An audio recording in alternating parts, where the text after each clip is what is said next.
Hello, everyone. So you'll notice by the thumbnail, the title, and this current video that I am not doing the second part of the Four Fab Fatties podcast, episode 2.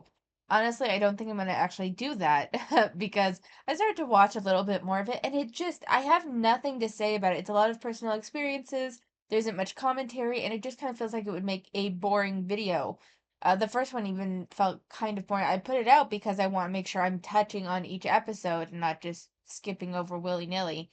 But like it was just more of the same and it didn't really feel like there was much for me to comment on any further. So someone had commented there on it was Nope 5561 that was on the old William Hornby spotlight video. Was one of the first videos I ever did that said they would love a follow-up. And I didn't really feel like doing the Wheel of Fat Acceptance today. So we're just going to go with William Hornby. Now, here's the thing. His videos seem kind of light because this will be where our year starts. This was from September of 2023. This one was June of 2023, but it's not really relevant to anything that I cover, so I'm just skipping it. But this is September of 2023, and then it's just these like 15 videos, which feels pretty light for William.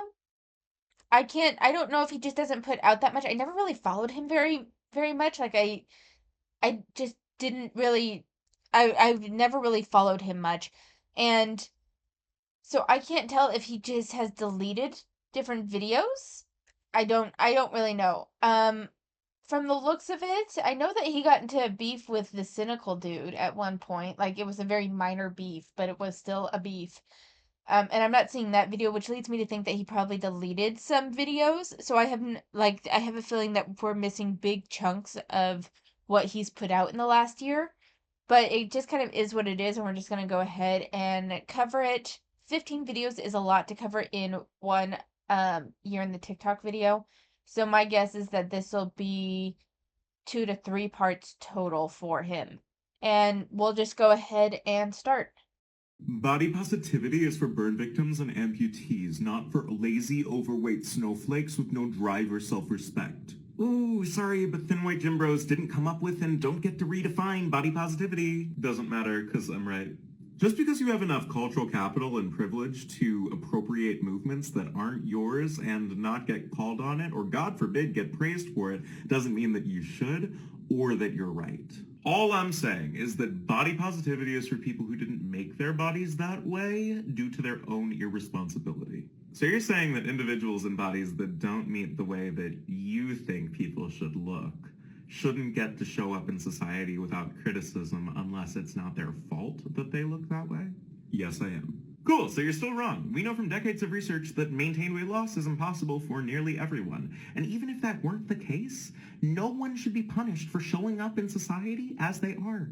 Everyone should have that right to show up without being discriminated against. But it's not about how you look to people. That's shallow. It's about health.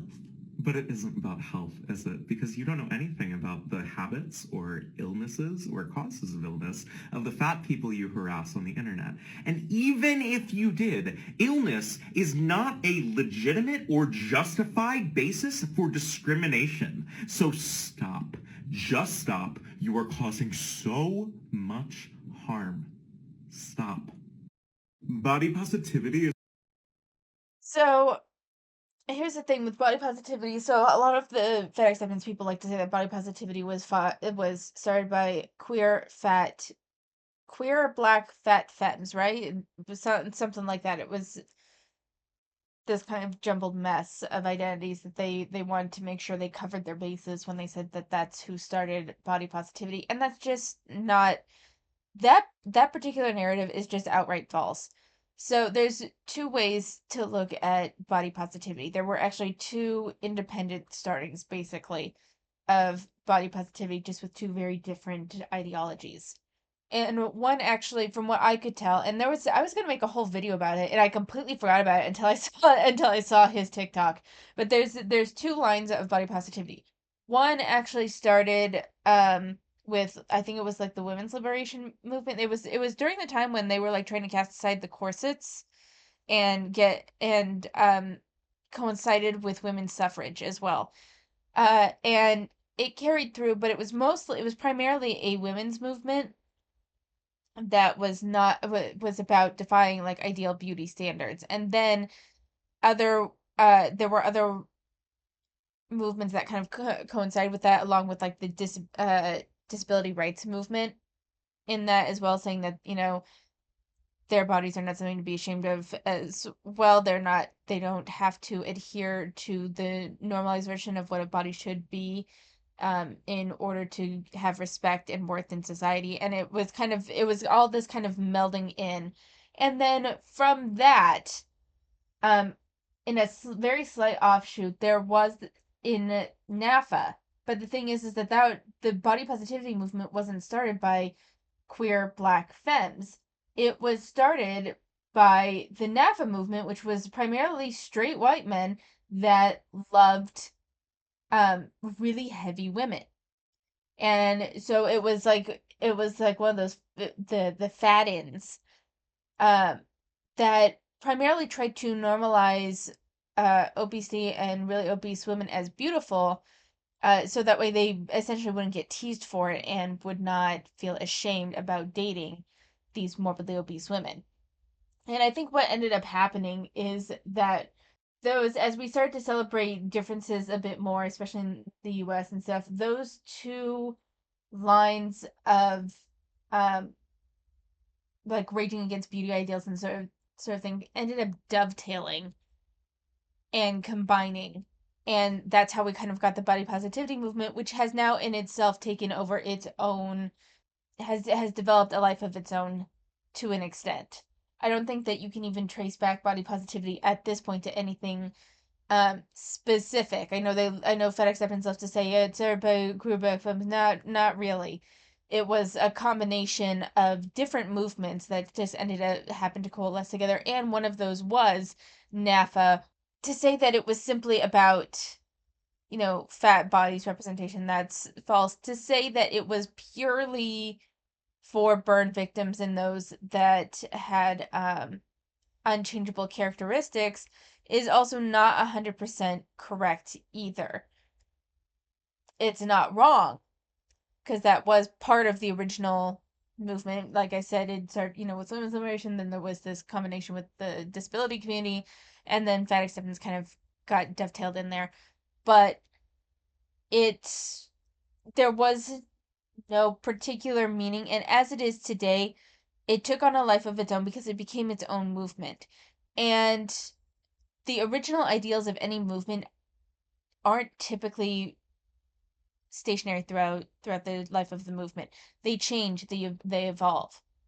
Body positivity has kind of become a mess in and of itself, but I don't think that most people would say that embracing morbid obesity and saying that, those who are morbidly obese are 100% fine the way they are is part of the message. There may be like, don't harass these people. These people don't deserve harassment. These people deserve a level of basic human respect. But that they're not going to get the morbidly obese are not going to get the same support that someone with limb difference will, or someone that suffered severe burns, or someone that like became disfigured due to an accident or something. It's just very to expect the same level of sympathy and to expect the same level of support that those people get, I think is just plain unreasonable. Because to a certain extent, like to a degree, no matter what, like we are responsible for our weight. So, let's see. And I love this kind of like, but thin white gym bros didn't come up with it and don't get to redefine body positivity. So this is a way for William to also just kind of ignore a point. Like, not actually engage with it.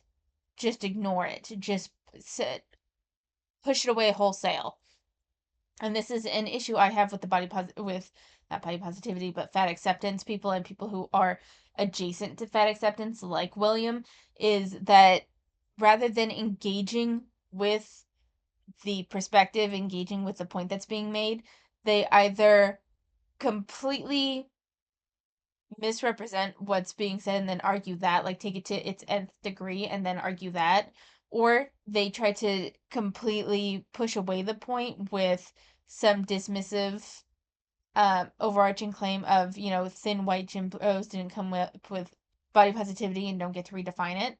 It's just not helpful to your overall point because it just makes it seem like you aren't really listening and you aren't really engaging. So let's see, irresponsibility. Oh, this point. We know that from decades of research that maintained weight loss is impossible for nearly everyone. Fucking citation where, William? Fucking where's your citation? This is a humongous claim to make, and it's just wrong. Maintained weight loss from fad diets is probably nearly impossible. Like, I will give you that. Fad diets, fucking juice cleanses, all that shit. I can understand that, but when we're talking about dietary changes for that are meant to be lifelong sustained changes, or even those that follow certain diets, they can maintain. Some people can maintain keto or paleo or whatever. I personally think the carnivore diet is just like not healthy at all, personally. Keto and paleo, I think it's a little bit more lifestyle. It's not something I'm not a huge low carb girly. I'm trying to maintain like balanced eating personally. But for some people, keto, paleo works well. I don't think carnivore is healthy though. But to say that maintained weight loss is impossible for nearly everyone, way to have this big, huge defeatist message. Like, it's just bullshit. It is. I mean, if you want to talk about he's all about ED recovery, and for that I commend him. But this is not helpful. You can say that crash diets are not good for you. You can say like you can go into different ways that certain eating habits are not good for you 100%. But to say that maintained weight loss is impossible for nearly everyone is just so fucking defeatist and a horrible message to put out there. So that's, yeah, I'm gonna just leave it there and we'll move on to the next one. Day one of my diet to stop binge eating. Follow along if you want to see my transformation. Please do not do that to yourself. And why not? It's going to help. I just need to have more self-control. Look, if you're truly struggling with binge eating disorder or binge eating in general, as many do, one of the worst things you can do for yourself is start a diet. So before we get any further, I can't say too much about binge eating disorder. I've never had it. I don't know a huge amount. I'm just gonna give like some tangential information that I got through listening to "I'm Glad My Mother Died" or whatever from Jeanette McCurdy, I think is her name. That famous viral book. I went ahead and listened to it. I finished it actually this past week. And the whole last portion of it is talking about her trying to recover from her binge eating disorder. She was binging and purging. And one of the things that her therapist had for her was basically kind of a diet where she ate at specific times in the day, kind of whether she was hungry or thought she was hungry or not, as a way to prevent binging later. Uh, so to a certain extent, dieting can be the solution. It just has to be something that's, I think, overseen by a professional, or at the very least, like you know what you're doing rather than figuring things out as you go. But I'm not a mental health professional. I have no real background with binge eating, but I wanted to throw that out there. We'll see what else he has to say. Why? Because binge eating feeds on restriction. Binges are almost always preceded by a period of restriction, and your body and your mind recognize that restriction as a famine, that your body. I really hate that narrative of your body sees it as a famine. It's not a matter of a famine, it's a matter of you're fucking hungry. Uh, it like one day of not eating, your body isn't gonna think it's a famine. It's just gonna be really hungry.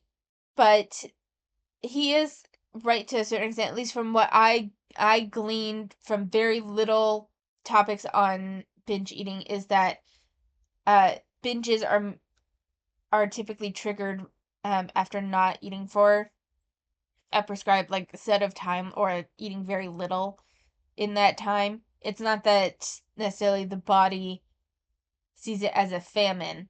It's just you're probably very hungry and then you taste something good and then all of a sudden you want to eat everything. And you kind of, from what I understand, there is a portion of where like you feel like you lose control some and you can't control yourself, and then there is some shame and stuff mixed in there from the binge and shit, but that doesn't mean that your body sees it as a famine. And restriction, it feels like restriction is being used in a couple of different ways here. There is just a very light calorie restriction that you can do that shouldn't affect binge eating too severely if you're like eating healthy and eating throughout the day, but in a very slight calorie deficit, then I think I again not professional, but I think it should be okay. Versus like not eating anything throughout the day and then binging at night. Those are two different things. It will instinctually try to make up for the amount of food it didn't get and store up for the next time you put your body through that period of restriction. Well, if not a diet, then how am I supposed to stop binge eating? Ideally, you should see a registered dietitian and a therapist if you can afford it. If you can't, Project Heal connects people with resources, and the Alliance holds free support groups every week for people with eating disorders. Binge eating is a mental health problem that deserves a mental health solution. You deserve treatment if you are struggling with binge eating. Alright, I actually I'll give it to him. That was a pretty good solution. The only thing I really disagree with is the idea that your body's going to store up for the next time you restrict because you didn't eat for 16 hours or something like whatever, cuz it just it's unfortunate because the putting solutions talking that it's a mental health issue 100%. I actually really agree with that. I'm glad that he put that out there. I'm glad he gives people a resource on how to handle that. All very good. I really like that. It's the little bit where he tries to explain binge eating that I just don't like. Don't put yourself on a diet. How about you let the therapist handle that, William? Thank you. Oh my god, what happened since the last time I saw you? I'm sure I don't know what you mean. You know, the... No, I really don't. Oh, come on. Don't make me say it. Say what exactly? Well, like, don't get all offended. I mean, who am I to speak? I've got a bit of a belly, too. Oh, so what I think you're commenting on is the way my appearance has changed since surviving an eating disorder. Oh, you know, like famously the second most deadly mental illness. Like, as in, I'm glad to still be here. Look, I didn't mean to. I'm sure you didn't. And also, there's never an acceptable time to comment on someone's body or changes it's undergone. Sure, but no. People who say things like that consistently ruin everyone's holidays. So, you know, going forward, try not to ruin anyone's holidays. In the spirit of the season. Oh, So, not a terrible skit. Now, generally, I think that people know better than to comment on someone else's weight, especially around the holidays where everyone gains a little bit of weight. But there is the office Karen, the family Karen, there's gonna be people that comment either because they have no filter, no consideration for others, or just want to be a bitch. Like there are those, and I'm not gonna deny it. And I genuinely agree if you're gonna comment something negative, unless you think that they are in need of support, mental health help, or if you think that they might be like there might be like a medical sort of issue or something, like they need some support, because you say it's never good to comment on other people's bodies, and to a certain extent I agree, not 100%, but to a certain extent I agree that don't just comment on someone's appearance. You don't know what they've been going through, but if someone, rather than say gained a little bit of weight, had lost a lot of weight, wouldn't you want to ask them what's been going on? Like, if there's concern of an ED, if there's concern of something like that. Sometimes people don't know how to get help. Some people, like, and the same can be said reverse. Let's say you haven't seen someone in a month and they've gained 50 pounds. Now, could be binge eating, could be heart disease or heart failure because you gain weight, I think, during heart failure. Like, there's this rapid weight gain. Just something, like, to a certain extent, I agree, don't comment on people, but at the same time, there are certain indicators that something could be really wrong and you may want to support that person. It kind of depends on the relationship, it depends on how comfortable, and it depends on how delicately you handle the situation. Also, if you know the person is losing weight, like trying to lose weight, especially in a healthy way, like as far because I never assume when someone's trying to lose weight that they're, starving themselves or anything. You assume it's a healthy diet, more exercise, XYZ. So I don't think that's necessarily wrong that if you know that person was on a weight loss journey, to compliment them on their progress. I don't think that that's wrong, but just want to put that out there. Do you want me to go on a diet with you? Probably not, because I'm not going on a diet. But we could, like, encourage each other. I know it's hard for you. I'll bite. What is it so hard for me to do? Commit to a diet and lose weight. And what has given you that impression? Well, you've just gained a fair bit of weight recently. In eating disorder recovery, yes, I have. Well, and I'm so proud of you, but now that you've recovered, it's time to think about getting your body back. My body didn't actually go anywhere. That's actually part of the whole surviving a deadly illness thing. And that's thanks in part to the weight gain. So actually, that gives me an idea for a goal that we can both strive to achieve together. Ooh, what is that? I think that we together should strive to not talk again until you've unlearned whatever bullshit beliefs led you to think this was an acceptable conversation to have. Toodles! So it's interesting because I read the initial, hey, let's go on a diet together sort of thing and insisting very differently than clearly how it was intended. Because I had read it as this person that he's representing here with the flower shirt, the dieter, um, might be insecure about their body, wants someone to do it with, so ends up kind of putting down the other person as a way to kind of get what they want. That's kind of how I viewed that, where there's this push, hey, I want to diet, but I don't want to be the only one dieting. So how about you diet? And then kind of pointing out some insecurity. Like it's very much a toxic friendship. But that's how I interpreted it. Not as something going on more internally with this person rather than directed necessarily at the person recovering from an ED. That being said, if the person is recovering from an ED, like that's really a shitty thing to do to talk about how much weight they've gained. For that, for people that are legit recovering from like Anna or that sort of thing, I'm very much like don't broach them with diets. We don't know how they'll handle it or whatever. That's for them and their therapist to go over and what have you, between them, the therapist and their doctor.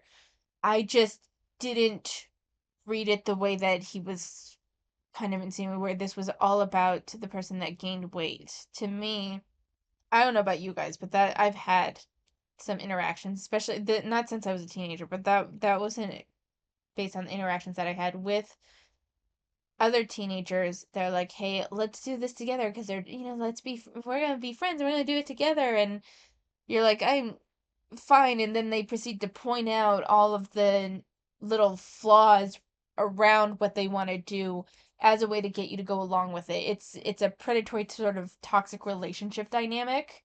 I found that interesting. I'd like to hear your thoughts on this one. Why can't I tell my friend that recently lost weight that she looks gorgeous? It depends. Did you ever tell her she looked gorgeous before she lost weight? I don't know that I've ever used that exact word.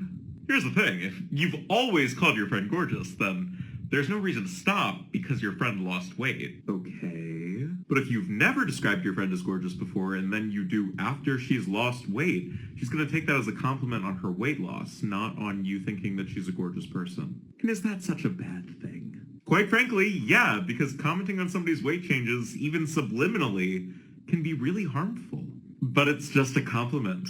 Yeah, one that you never gave her before she lost weight. The message she's going to receive is that she is now more gorgeous, or finally classifiably gorgeous, because she lost weight. But that's not my intention. Impact over intent. Your friend is going to walk away from this conversation thinking that you think she's worth more because she takes up less space. And that's pretty screwed up. I guess you're right. Compliment your friends, but make sure the compliment is in their best interest. Anything that they might even receive as a compliment on weight loss is not. Why can't I tell my...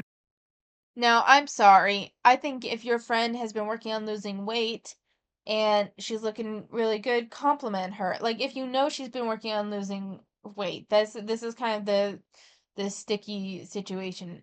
It does feel a little weird to compliment someone on weight loss if they got it through like illness or something, because then I don't know, that treads in kind of a weird area for me. But if you know that they were working on intentional weight loss, and as far as you know, they've been doing it in a healthy way in XYZ, I don't think there's anything wrong with saying that. Also, like calling your friend gorgeous or whatever, and you don't normally, for me, here's the question, because you get kind of used to how a person looks, so you're more likely to say that they're gorgeous or whatever when their appearance changes.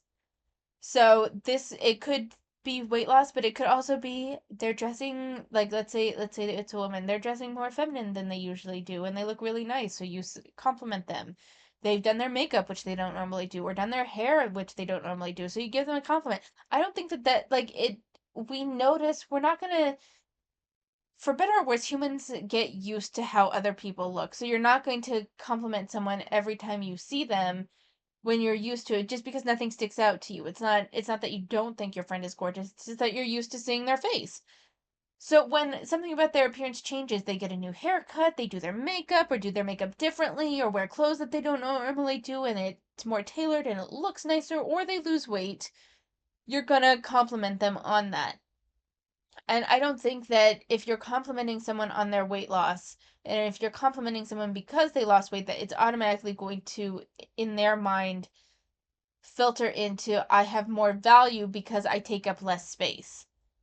I don't think that that's how most people are going to work. Maybe if they're recovering from an ED, or like they have ED in their background or something, that might be a different issue. But if it's your friend, you would hopefully know some of this and know how to tread within the friendship. Now, there's some people that just cannot read the room to save their fucking lives. But the vast majority of people, I think, are going to know their friend and have an idea of their friend's background. Some people are secretive, so it's not a foolproof thing, but I think, I know he said impact over intent, and to a degree I agree with that, but at the same time, intent still matters. So even if the impact isn't what you expected, sometimes you can hear someone's compliment and recognize the intent behind it, even if the impact wasn't what you took from it, and but you can still appreciate the intent. And then if they're a close friend and this is a situation where you appreciate their intent but the impact is different, then I would hope that you guys would be open enough to have a conversation about, hey, I appreciate that, but that did not make me feel good, blah blah blah blah blah. Why shouldn't I congratulate people on reaching their weight loss goals? Well, quite frankly, because you don't know how they lost the weight. But what if I know that they're doing it healthily? How do you know that? Because they told me? Okay, so not to accuse the people in your life of being liars, but people aren't always reliable narrators when they relay how they're losing weight. I know they're not lying, though. Do you spend every hour... Okay, I have a big issue with this. They say they're doing it healthy. I'm sorry. I like to take people to at least until they prove otherwise at face value. I don't like the idea of being suspect of my friend's words or what my friend is actually saying. Like, I understand that people will lie and stuff about that, but I don't think going into a relationship assuming that is ever a good idea. If I am saying, hey, I'm losing weight, I'm doing it healthy, I'm cutting out sugar and stuff, and I get no positive feedback from my friend, that's gonna put more of a damper on our relationship than my friend being encouraging, thinking that I'm doing it in a healthy way. Like, I don't want to be parented by my friend. I don't fucking want my friend to wonder whether I'm actually doing it healthy. Fuck you. Fuck you. I'm so, oh God, that pisses me off. Don't fucking assume that, like, I'm thinking about it as a person who's saying, hey, I'm losing weight. I'm doing I fucking hate liars, and it's my general policy to not lie because I grew up with a couple of very prominent fucking liars that lied about everything. And for you to assume that I'm not being 100% truthful because of this bullshit that you saw on TikTok, I think that would put a real damper on our relationship for me. Don't fucking trust some rando on the internet over what your friend is telling you. That's me. Like, like, if they have a history of an eating disorder, then double checking with them and encouraging, as long as you're doing it healthy or whatever, then fine, whatever. But just assuming right off the bat and using that as an excuse to not compliment your friend who's trying very hard at something, fuck that. Hour with them 24/7? And like, are you awake the entire 24 hours? Obviously I'm not, so get on with it. Well, there you I don't need to monitor my friend 24 hours a day. She is an adult. She can do what the fuck she wants, and I will believe her when she says that she's doing something healthy unless and until it is proved otherwise. Because otherwise, what's the point of having a friendship with someone whose words you can't trust? go. You are not always there to attentively bear witness to how they're approaching their weight loss. You don't know that it's healthy. I can't tell you how many people claim to be losing weight healthily and later get diagnosed with eating disorders. Huh? People with eating disorders are famous. So that's an interesting thing, though. Is like that claim to be losing weight healthily and then later get diagnosed with eating disorders. Here's the thing, though. How long was that later? Because someone can lose weight in a healthy way and then it can turn into an obsession. That doesn't mean that it didn't start out healthy. That's an issue. And like, of course, if your friend um says they're doing it healthy and then maybe it turns into something else, or maybe they weren't actually doing it healthy to begin with. I'm not saying that that's a reason to like stop the friendship or anything. Um because you would still want to give your friend support, and maybe there's a misunderstanding of healthiness, or any number of things. I'm just saying I don't want to start out by assuming that my friend is secretly harboring an eating disorder because she wants to lose weight. That seems like a very toxic friendship to start with, and I don't fucking need, and to me it's so parental. That's the thing for me. I am a grown ass woman. I can make my own goddamn decisions. And for you to not be supportive of something that I'm working towards because you're not sure if I'm actually doing it in a healthy way, because for whatever reason my word isn't good enough in your brain, even though I don't have a history of eating disorders, even though I don't have a history of extreme behaviors. This rando on TikTok said, you don't aren't with them 24 hours a day monitoring everything that they put in their fucking mouth. Fuck you. Fuck you. Like, it just, that pisses me off. This parentifying your friendship is fucking bonkers to me. I don't need a parent. I have one. Thank you. I want a friend. I want someone who supports what I'm doing and who's willing to give me a little bit of tough love if they see I'm going too far.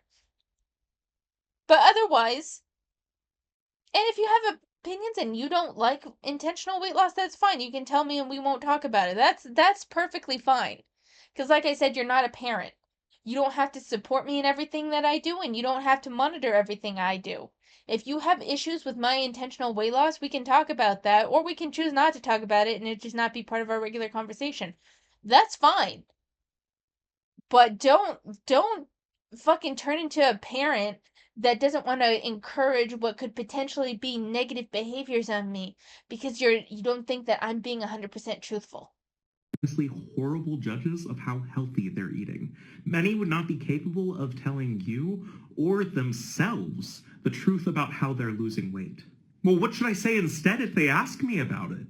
If they ask, tell them you don't want to comment on their weight or anyone else's weight, and that you love them and appreciate them no matter what their size is. And I can't tell them I'm proud of them for achieving their goals? You almost definitely don't have enough information to know if you're encouraging a dangerous approach to them reaching their goals, so I'd say you probably shouldn't.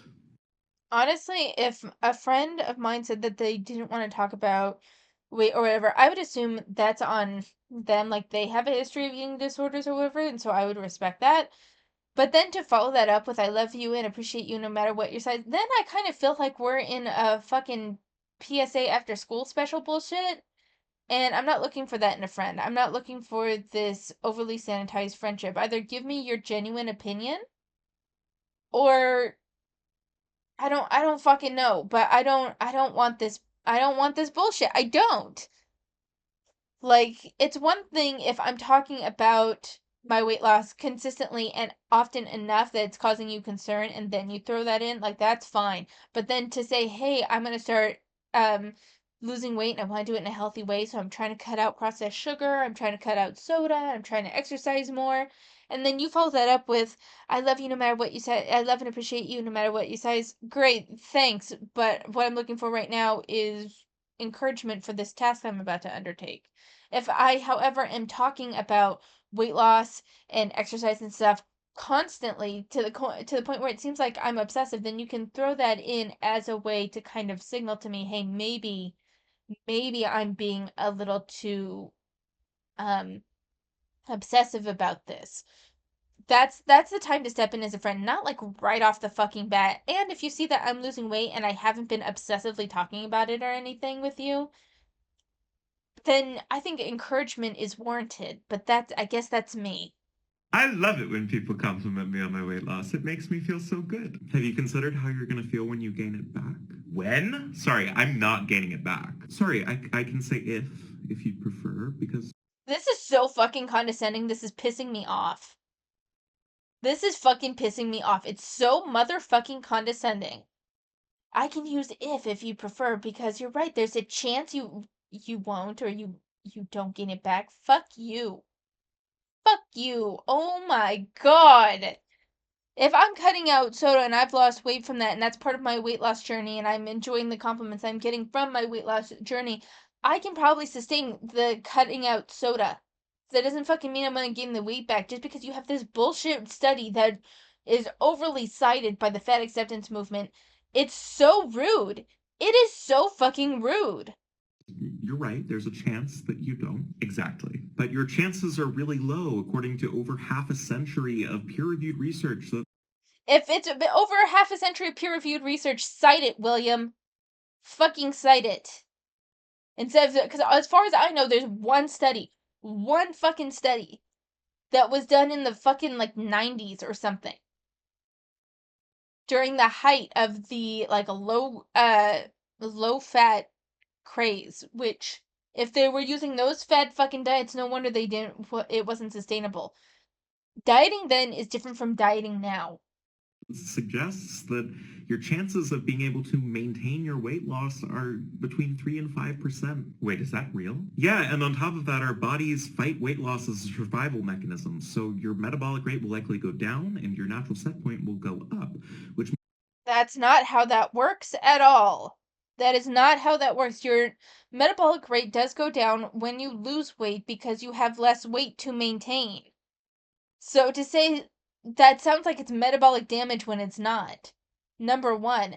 Two, your natural set point will go up is fucking bullshit. Either so there's two lines of thought with um set point theory. One is that it's genetically predetermined, which I think is absolute bullshit, but we'll pretend that it is just for the sake of this. Then there's no reason for your fucking set point to go up because you tried to lose weight. If a set point is genetic, then it will fucking stay there and you'll just return to your original weight, right? But if it is, as the set point theory that I know and I can see it being somewhat true, is that your body gets used to a certain level of homeostasis at a certain weight. So you have to lose 10% of your weight, but it's going to be harder to lose weight past that because of your body set point, and it's your desire to remain in a level of homeostasis, keeping things the same. However, if you lose 10% of your weight and then try to hold it there for like 3 months or something, your set point will reset to that new weight, and then you can do it again at 10% of your weight. But if you try to lose more than, say, 10%, I think it's between 10 and 20%, I don't remember for sure, then you can continue to lose weight that way. It's a longer process, but it has sustained weight loss potential. This losing weight causes your metabolic rate to go down and your set point to go up. It's just absolutely fucking bonkers to me. And where's your fucking citation for this? Because this is a new form of metabolic set point theory that I've heard. So I would love to hear where you fucking got this from. I'm actually legit getting pissed off now. Means over a period of 5 years, you will gain back all of the weight, or more, as 2/3 of people do. Aren't you supposed to be pro-fat people or something? Why are you saying that like that's a problem? Oh, don't be mistaken. I'm pro-fat people. I'm pro any person and any body, actually, and I think we all should be. But this isn't about that. This is about you and the long-term effects that this could have on your mental health. How do you mean that? Well, if you gain the weight back, as 95 to 97% of people do, how are you going to feel when all of the compliments go away? I guess that would feel kind of bad. Compliments are going to go away anyway once you reach a certain weight and you can maintain it there for a number of years. The compliments are going to go away for that as well. So it's you find something like if you want that attention, if you want compliments, you just find something else to gain those compliments from. It can be gaining a skill. You can get better at drawing or painting or knitting or crocheting or making your own jams. I don't care. Losing the compliments from weight loss is going to happen either way. Either you're going to lose the weight successfully, keep it off, and then it becomes the new normal and no one has a reason to compliment you, or you'll gain it back and you'll get and the compliments will stop because you gain the weight back. Either way, the compliments are going to stop. That's so not a good argument against losing weight because of mental health reasons. That's fucking bonkers. Exactly. Welcoming compliments on your weight loss, no matter how it happened, is likely setting you up to feel worse about your body in the future, way worse than you ever felt about it before you initially lost weight. I never thought about it that way. We all deserve better than participation in social anti-fatness. Be a part of the solution and not a complicit or active part of the problem. Fuck you. I'm sorry, I know I keep saying that, but he's so condescending and he's pissing me off. Yeah, so the compliments are gonna go away, which is gonna make you sad, so don't even fucking try. I swear, it's just fucking like you can also work really hard to make a beautiful cake for a family gathering. And you can work really hard and you can make it decadent and you can make it lovely, but Susan brought the same dessert she makes every year that everyone loves, and everyone got filled up on that dessert and didn't touch your cake, which means you're going to be disappointed. So you shouldn't even try to bake the cake and make it as best as you possibly can to begin with. It's such a stupid line of thought to me. The value from the experience is the value of the endeavor. Learning to lose weight is a process. So let's say you do lose some weight and then you gain it back. You learn something, I would hope, of okay, this worked for me, but this did not. Just because the value of the experience is not necessarily predicated on the value that other people see in it. It is the value of the experience comes from the value that you place on it. And if you are depending on other people to place values on your endeavor, then you are setting yourself up for a lifetime of disappointment. I do things for me, and I would hope other people do too. I don't give a shit if I get compliments. Don't get me wrong, they're nice. I'm not saying I don't enjoy them. But the compliments are not the reason why I lose weight. The compliments are not the reason why I try to do anything. The compliments are simply gravy. All right, we're going to do one more and then I'm going to end it here. I think it's pretty easy to tell whether someone you know lost weight due to an ED or a healthy manner, lol. Oh, is it? Please do tell. Well, if you've watched them be goal-oriented and eat healthy and slim down, I think it's okay to compliment those people. Actually, that is not the truth, Ellen, unless you are actively monitoring what they're eating and how they're exercising and other activities they're engaging in 24/7. You do not know how they are losing weight. Yes, I do. How? Because you trust them? Unfortunately, when people aren't losing weight in a healthy way, they are not reliable narrators on how they are losing weight, and that's the best information you're getting on whether they're doing all right or not. Okay, but if they were my partner, for example, surely I'd know. We're sleeping in the same bed. Yeah, emphasis on the sleeping part. You don't know what they do while you're asleep. I mean, would they really lie to me? Well, people who struggle with eating are usually secretive about it due to unnecessary shame. Wow, okay, I guess you're right. No compliments on weight loss going forward. Trust me, I am. There's no reason for you to comment on anybody's weight ever. We all need to unlearn that nagging part of us that is like, oh, I must comment on... No, you don't. You just don't. I'm sorry. Like, okay, here's the thing. I agree that you can't always tell when someone has lost weight due to EDs versus in a healthy way. Like, it takes a while before the ED level weight loss looks concerning. And while I understand that people with EDs can be secretive about their behavior, that doesn't mean that every person that says that they are losing weight in a healthy way is actually has an ED or is hiding something. And I really don't think functioning on that premise is good for any relationship. Like, I'm gonna overly monitor how I treat you because of XYZ thing that could be potentially going on.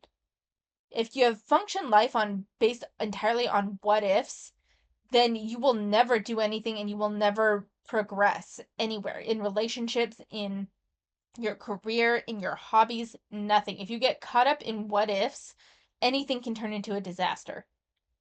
That's my opinion, and I'm going to leave it there. I do want to talk real quick about Tappy Tunes. So, lots of fun stuff. I am absolutely loving turning the Mad Dog into a genteel lord. There is now a new Mad Dog in the house, and the original Mad Dog doesn't like the new Mad Dog, even though they were on the same team or group or whatever. I forgot what the proper term was. And so she is now being charged with two of them, and they don't like each other, and they're like human weapons. So trying to see a priestess keep these two essentially rabid dogs away from each other is very entertaining because the original Mad Dog, has made progress. He's made progress, and he's actually genuinely trying, which makes it really cute. He doesn't want to disappoint her, so he's trying to not get into an all-out brawl with the other Mad Dog, but he's struggling. It's sweet. Let's Ashtart. Ashtart finished up. I don't think I mentioned this last time. It finished up. It was kind of disappointing. The climax of it, like the big mystery and then the kind of falling action from there, that then it tried to have like an actual climax, but to me the climax happened earlier in the story and there was a lot of falling action after that. I don't know, it did not, and there was a whole series of like after stories that also did not work for me. I don't know, it was just kind of, the story felt like it was going to be more complicated and interesting than it was. It ended up being fairly simple. I wasn't entirely happy with how it ended. Um, it was just okay for me. My husband, who hates me, has lost his memories. We are still unfolding when he comes back after regaining the memories that he lost, but now he's lost all of his memories from when he was on good terms with her and treating her very nicely from the first time that he lost his memories. So it's interesting. I can't wait for the next chapter on this one. I gotta be honest. How to protect the male lead. So I don't know if I've talked about this one before. This is she travels back in time after like a game over ending in her original life involving her family killing her husband and then I think killing her, or no, she killed herself. That was what it was. Anyway, so she travels back in time and now she has access to what was essentially the storybook of the original timeline. And so she's reading it and then preventing these bad things from happening to protect her husband. And her husband is like husband goals. Oh my god. He's jealous without being too possessive. He's the best part is how protective he is of her and how much he stands up for her in front of her own family. Like, he is husband goals. And on top of that, she's making good friends with all of the knights in his domain, and like she's getting a lot of respect because she comes from a family of swordsmen, so she was trained in the sword, and she got no respect from her family when it comes to the sword, but she's getting a bunch of respect from his knights. And then they celebrate her birthday, which her birthday had never been celebrated, and it was so fucking sweet. Oh my god, it's perfect. I love it. So I hold the Tyrant's Heart. It's basically been all but confirmed that the male lead made a deal with the devil. I gotta be honest, I'm not sure how I feel about this one anymore. Like, I'll continue to read it, but it's starting to lose some interest for me. Your Majesty, Please Spare Me this time is, I'm almost like, I think we're heading straight to the finale. It's interesting because their relationship isn't completely toxic, but it's certainly not healthy either. And then there's this other character that's not completely human that was essentially made to protect the prince from the time that he was young, and he thought that she would never dislike him, she would never betray him because she isn't human, and she was literally made for him, and that was kind of his security blanket to a certain extent, of since he never felt wanted by anyone in his life. Like, at least she wanted him, at least she needed him, and then she turned her back on him and tried to kill him. And so now he's like left completely broken, which means that both feeling bad, but they also had like a lot of romantic tension before that. So she finally confesses her feelings for him, and it's just kind of sweet. And he, for someone who was like a tyrant, he is fully engaging in like loving displays of affection towards her, but also backing off when she seems just a tad bit uncomfortable. Like, it's really cute. I like it. I like Your Majesty, Please Spare Me this time. And that's about where I am with that. So I'm going to leave that here for today. I hope you guys enjoyed this. Thank you so much for watching. Take care of yourselves, and I will see you next time.